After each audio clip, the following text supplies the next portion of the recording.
Assalomu alaykum do'stlar, Vodiy Ablusovka g'ishtlarga xush kelibsizlar. Hozir sizlarga bu haqida to'liq ma'lumot berib o'taman. Xo'p, do'stlar, bu pechkamiz. Xo'p, bu yerga terilgan g'ishtlar. Xudo xolisa pishirishga tayyor.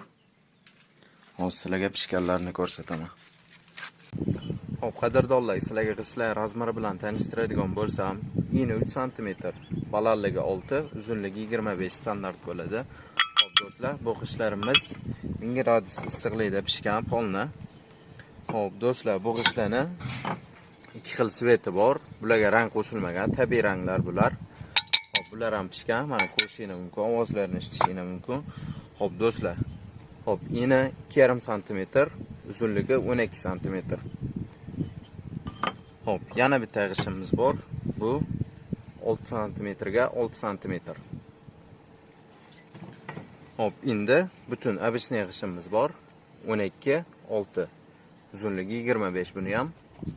Xohlagan razmerini zakaz berishingiz mumkin. Do'stlar, pastdagi nomerlarga aloqaga chiqib to'liqroq ma'lumotga ega bo'lishingiz mumkin. Hammaga rahmat, xayr, salomat bo'linglar.